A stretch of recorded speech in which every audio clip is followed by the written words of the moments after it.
Halo semua, salam sejahtera Malaysia. Selamat datang ke channel Fels Lifestyle. Tuan-tuan dan puan yang amat dihormati. Sudah pasti cerita di mana-mana pada hari ini. Cerita kedai kopi kah, cerita dengan kawan-kawan, apatah lagi di media sosial. Semua hangat bercakap tentang penyasaran subsidi bersasar untuk diesel. Nah, saudara-saudara umum sudah mengetahui harga diesel terkini, yaitu di Semenanjung adalah RM3.35 seliter. Dan perkara ini sudah menjadi satu cerita panas di kalangan rakyat Malaysia. Saya melihat di dalam media sosial melalui Facebook page Ana Tahu, adakah PN akan kembali laksana subsidi diesel jika menang PRU? Jawabnya tidak. Pemimpin PN pun tahu situasi kewangan negara.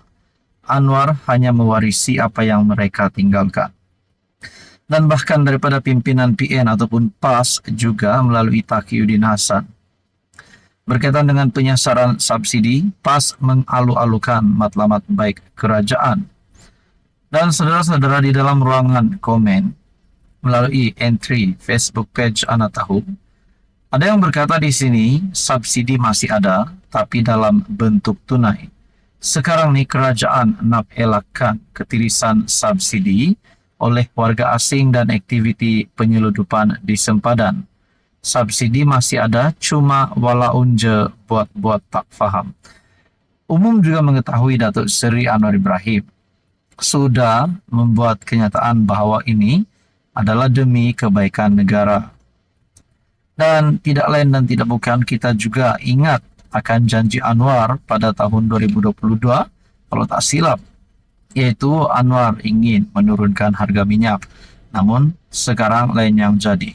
Tapi saudara-saudara sudah pasti apa yang dilakukan oleh PMX, jawatan beliau sebagai Perdana Menteri itu sudah pasti perlu kita fahami juga bahawa itu bukan satu keputusan yang mudah untuk dilakukan oleh pimpinan kerajaan. Di dalam ruangan komen yang lain ada menyatakan hashtag tuntut harga minyak RM RM1.90. Nah, adakah dengan serangan-serangan yang diterima oleh kerajaan pada hari ini berkaitan dengan isu ini, adakah status Anwar bakal tergugat sebagai Perdana Menteri, sebagai Menteri Kewangan, dan juga adakah penyasaran subsidi diesel ini boleh dibatalkan setelah Anwar menerima banyak serangan? Nah, ini menjadi persoalannya, saudara-saudara. Di dalam ruangan komen yang lain juga menyatakan hanya 4 golongan yang terkesan bila ditarik subsidi. Nomor 1, T20. Nomor 2, warga asing. Nomor 3, penyeludup, diesel, petrol. Nomor 4, walaun. Dan ada ruangan komen di sini yang memberikan satu gambar daripada Harakat Daily. Subsidi bersasar, kerajaan mampu jimat RM20 bilion pada Julai 30, 2022. Bermakna kepimpinan politik tidak kira daripada pembangkang ataupun daripada kerajaan sudah pasti memahami pengumuman yang dilakukan oleh Anwar Ibrahim ini ataupun keputusan yang diambil oleh kerajaan ini adalah satu keputusan yang besar walaupun ia tidak popular. Jadi, kalangan rakyat Malaysia perlu memahami perkara ini. Saudara-saudara, berkaitan dengan isu ini, apa komen Anda? Sekian saja, teruskan bersama di dalam channel ini. Jangan lupa tekan butang like, share, dan juga subscribe. Halo semua, salam sejahtera Malaysia. Selamat datang ke channel Fels Lifestyle. Terima kasih kerana masih bersama di dalam channel ini. Saudara-saudara, tuan-tuan dan puan yang amat dihormati, hangat di media sosial pada ketika ini berkaitan dengan isu subsidi bersasar ataupun harga diesel tanpa subsidi RM3.35. Nah, saudara-saudara yang amat dihormati, berkaitan dengan isu ini, sudah pasti pengumuman daripada kerajaan, khususnya daripada Datuk Seri Anwar Ibrahim, ini mengundang banyak pandangan, mengundang respon. Kalau nak cakap kecaman, sudah pasti ada. Namun, pujian rasanya pun ada untuk Anwar Ibrahim. Kerana melalui kenyataan PMX bahawa ini adalah demi kebaikan negara. Nah, saudara-saudara, berkaitan dengan isu ini, penyasaran subsidi diesel perlu menurut Anwar kerana ini demi selamatkan negara. Langkah kerajaan melaksanakan penyasaran subsidi diesel adalah perlu untuk menyelamatkan negara, kata Perdana Menteri Datuk Seri Anwar Ibrahim. Berucap pada Majlis Perhimpunan Bulanan bersama warga Jabatan Perdana Menteri di Putrajaya, beliau yang juga Menteri Kewangan berkata, tindakan perlu diambil walaupun kerajaan sedar ia merupakan langkah yang tidak popular. Siapa mahu penyasaran subsidi ini? Kena tahu juga, apapun kita lakukan, kita akan dihentam habis-habisan dengan segala fitnah dan penipuan. Padahal kita beritahu, penyasaran subsidi ini, semua Perdana Menteri sebelum itu telah setuju, cuma tidak ada tekad politik melaksanakan kerana risikonya ada.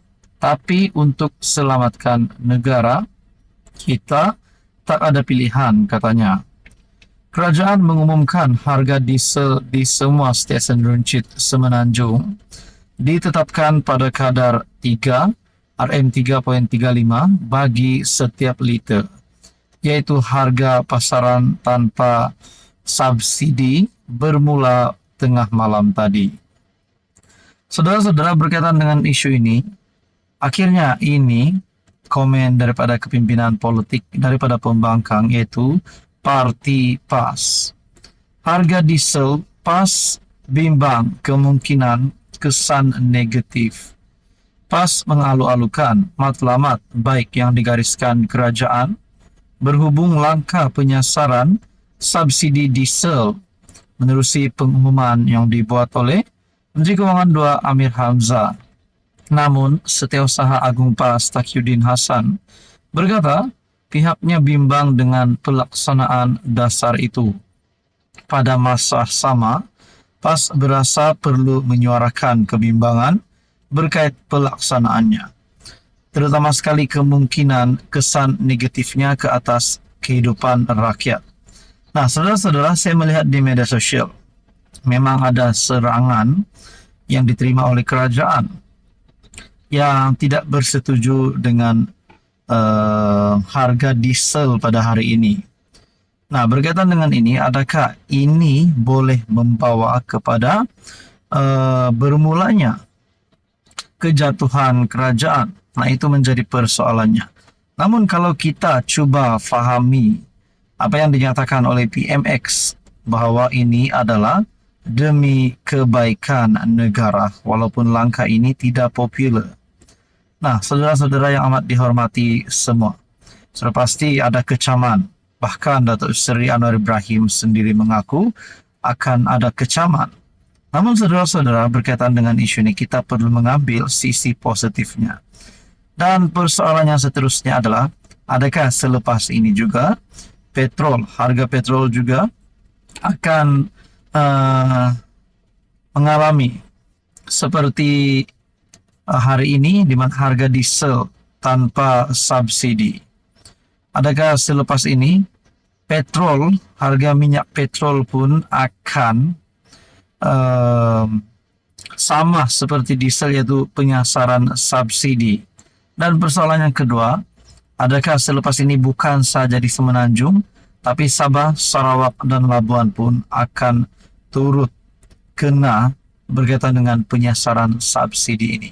Nah, saudara-saudara, Anda boleh komen di bawah berkaitan dengan isu ini. Apa komen Anda? Teruskan bersama di dalam channel ini untuk info yang seterusnya.